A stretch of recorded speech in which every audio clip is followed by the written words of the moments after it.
Thanks for joining us for this presentation. I'm Wright Lowry.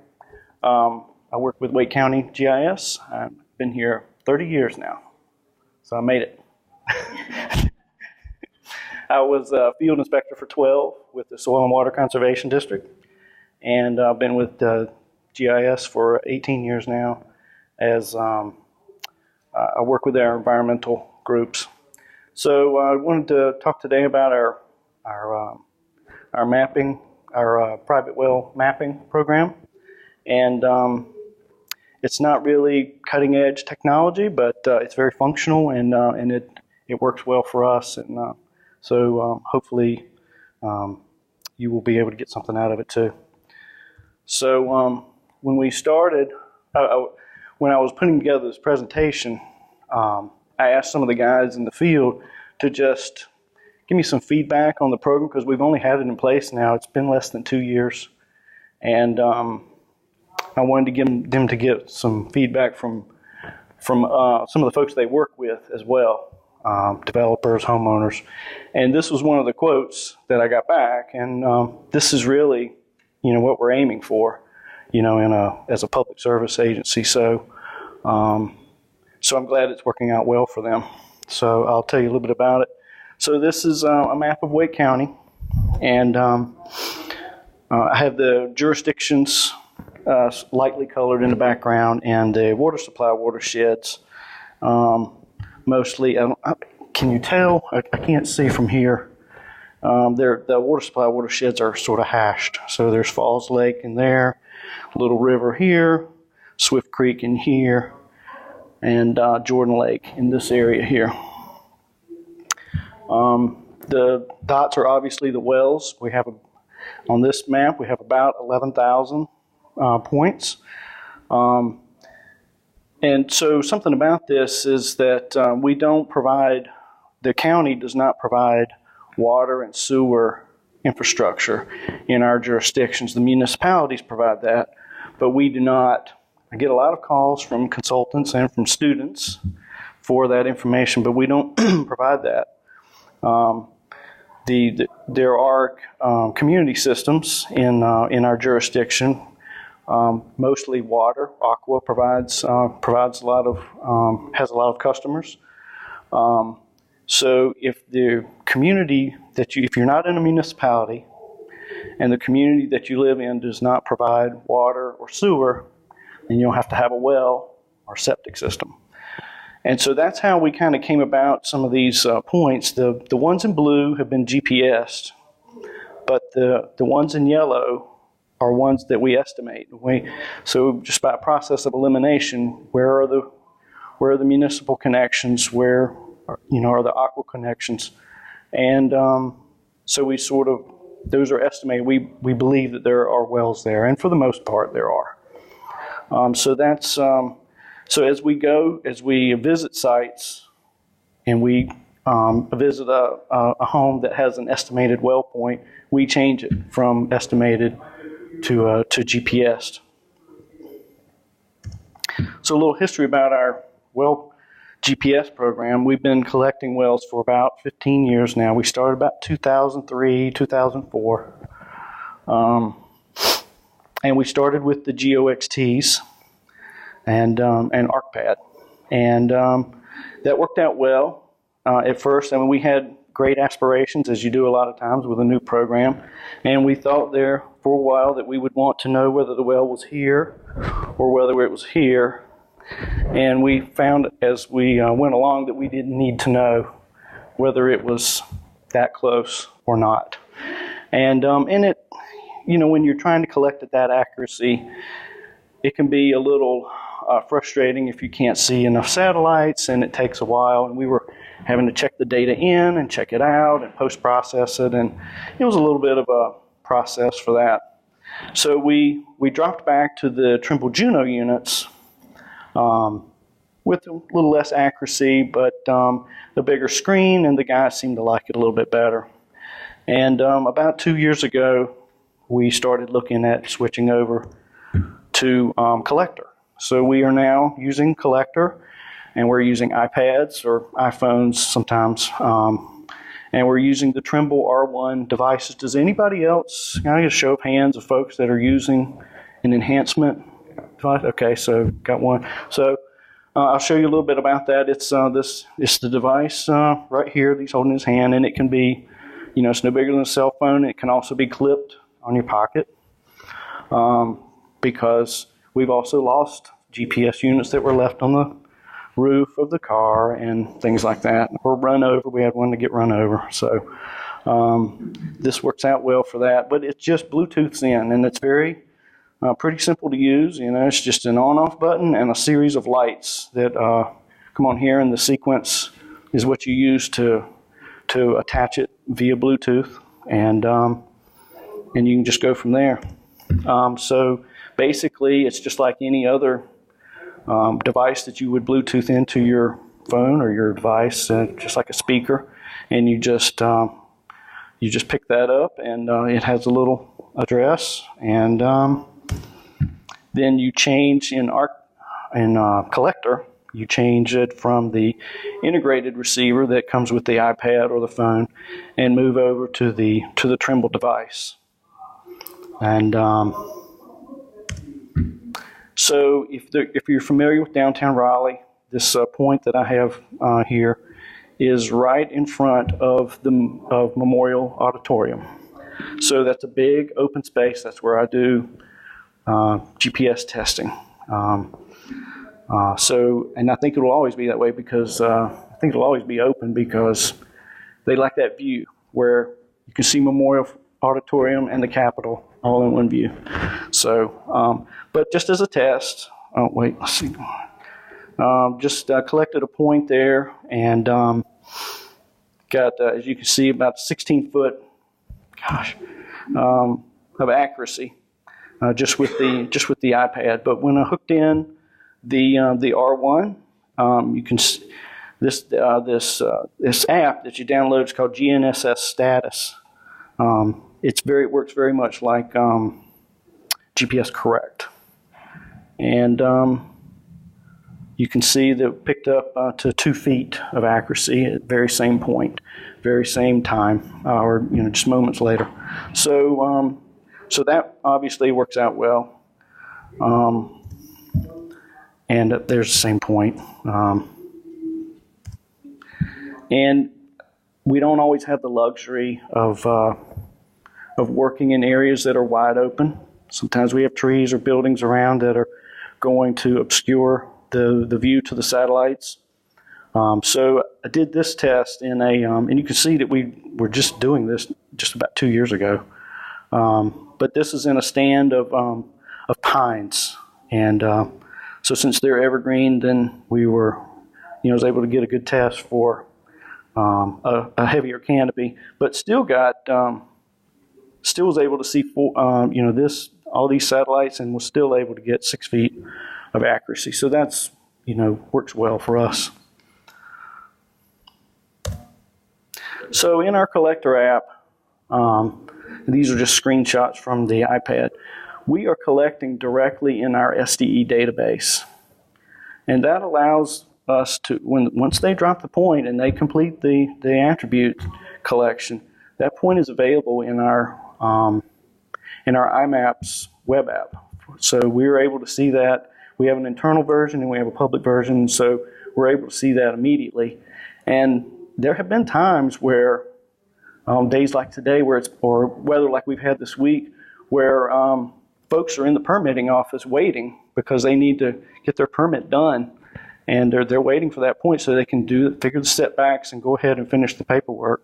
So it's worked out well to not have to deal with the data later as far as updating or anything like that, and it's going right in. So in order to do that, since it's not a hosted feature service, the user's required to log in to the Wake County system. So this is one extra login that they have to do. And we utilize a number of domains to help with this collection. And like this particular one is the well drillers. We have pump installers. We have, what kind of type of casing it is. And we have a few others, and there's some more slides that I can show you for that. But This is working out well for the inspectors to utilize these domains, and the only ones that they have to type in are the permit number, the well depth, and the well yield. And obviously, we can't create domains for those. So this is this well was collected yesterday. I was afraid that they wouldn't be able to get in the field this morning. And I checked, and they have not collected any wells this morning. So this one was collected yesterday afternoon. And so I did a screenshot from ArcGIS Online. And that's one of the nice things about doing this work now. Before, they would need to come to me a lot of times to help them with any edits. And now they can just either do in Collector or in ArcGIS Online can make corrections or make additions if they collected the well but they didn't know who drilled it yet, or they didn't know who had installed the pump or whatever. Then they can go back and put that back in. But you can see the attributes down at the bottom. I did it. I couldn't get it all in one screenshot, so that's why there's two side by side. But you can see the date over here yesterday. And we also do a fair amount of water testing. Now, this is not the results from yesterday's well because we haven't had time to do that. This is actually their next door neighbor. But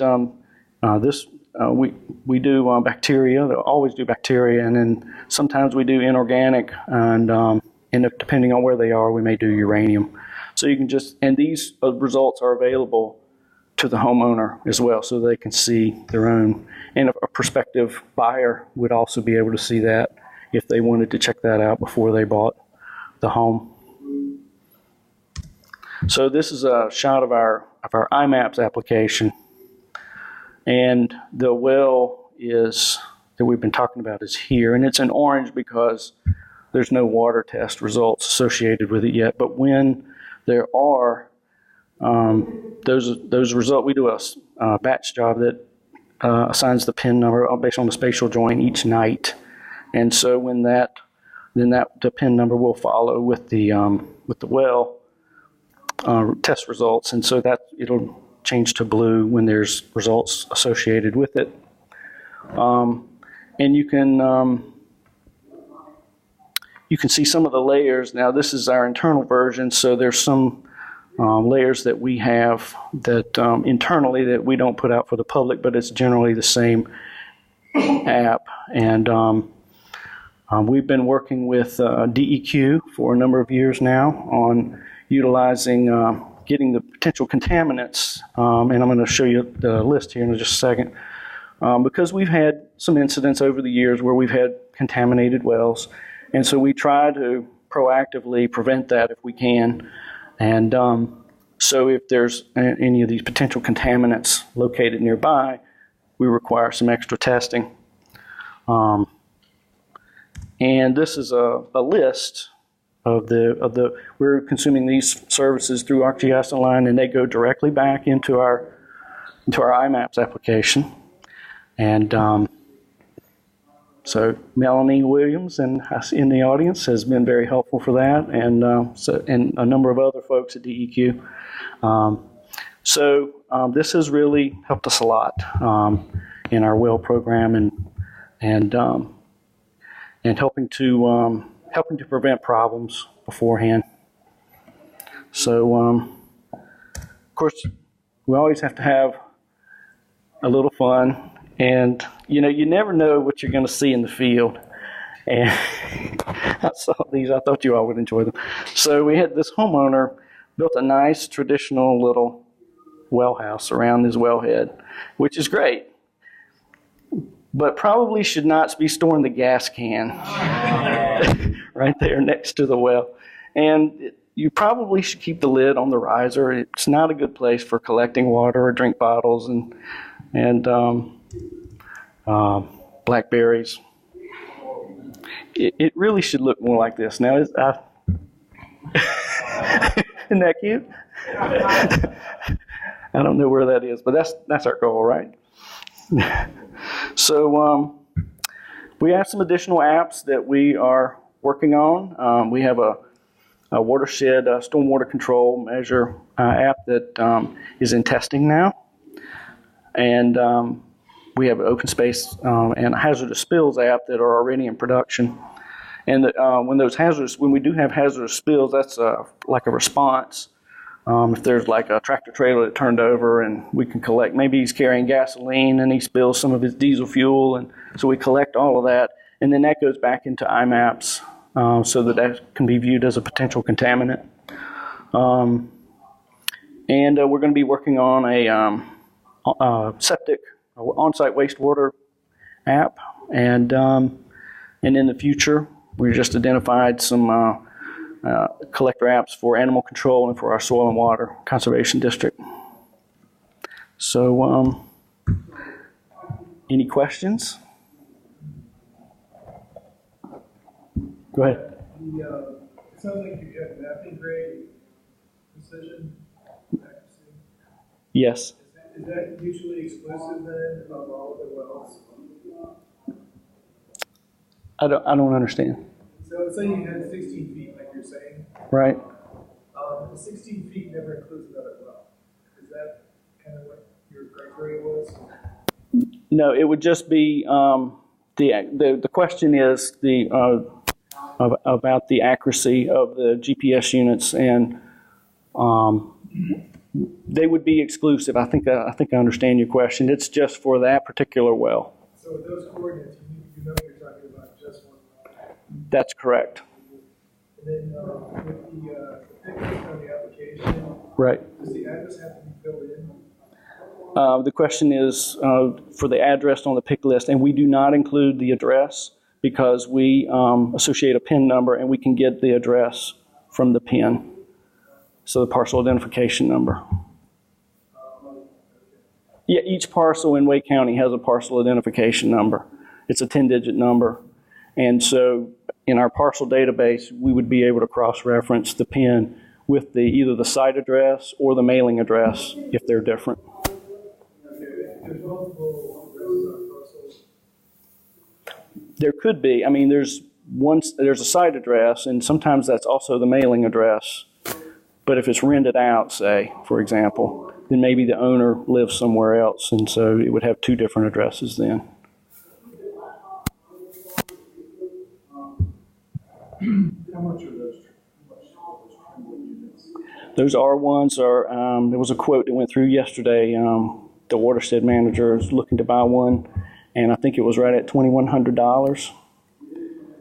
But there's no maintenance. So before, you had to do the maintenance on ArcPad, and we had hardware maintenance. And they give you 1 year of maintenance, I believe. I think you can buy one more year, but it's like $100 or something like that. And so it's, but they've been holding up well. We haven't been having any problems. So the R1 units, are they hooked into the RTIN? Are you using RTI, like real-time network, or the RTNs are? I don't know exactly. The question is about the connection of the R1 units, and I don't know exactly how that part of it works. That's a question that I would have to ask Chris Bradshaw how that works. Are you connected to a Wi-Fi device? Is it connected to a Wi-Fi device? No, it is not. So the RTN, the real-time network, is when you get, it's just like VRS, virtual referencing stations, where you get corrections, so you don't have to post-process. Are you post-processing? We are not post-processing. So this would give you real-time corrections. That's correct.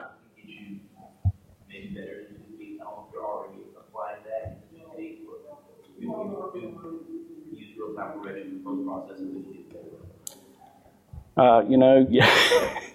I'm not sure. That's the accuracy that shows up in the app, and we go from there. Over Forsyth County Health Department. Okay. So we've been doing well in Sedgwick. We've used collector with the EOS Aero 100. Right. With the real-time network correction and clear open sky, 3 inches of accuracy, which we're collecting septic, well, Okay. multiple different features, and on top of that collection database that we're using to generate permits with. I got you. So, You say you get 3 inch accuracy?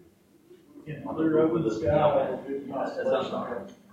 Now that's a different device Yeah. from the R1. Is that correct? It's similar. It's similar. That Bluetooth Gotcha. phone or anything, We- $3,000. Right. That was kind of our trigger point, whether it's flexible, usable with multiple devices. Gotcha. When we first had them, we could share them between field staff. So we were wanting to say the accuracy part. When we start doing the septic part, that's going to get really important because they're going to have to start maintaining distances to show up on maps. When we've talked about, you mean like for the lateral lines? Yeah, see, we're going to just collect the boundaries of the drain field for the collector app. So, because we've talked about that we're within this, we're outside of we're outside of that envelope for collecting each lateral line. We just don't have the time to do that. Because we're figuring that anybody that would go out to inspect it would not try to navigate right back to that lateral line. They're still going to stick a tile probe in the ground, I believe, once it's covered up. When you do that daily, you're going to navigate. I'm hoping I'm saving somebody back in the future. I got you. Especially when it's hot and dry and hard and like. Yeah. Go ahead. You mentioned domains and pick lists. Yes. So there's usually you have to have default. We've run into trouble in the past where people will just automatically default to something and people just go with that and Right. not be what it, Is it possible to where you have to have a value but there's no default set, so it forces the person to choose what value instead of going with default and get default information? The question is about default values in the collector app, and I believe that you can set it so that the user has to put in a value, but we do have some defaults, like static level of water is almost always, they said it's almost always 20 feet, so that's what they want it to default to that, and so that's what we put in. I see some disagreement, but Well, we'll really pick a number. so I depend on the field guys for that part. Okay, well, thank you for coming.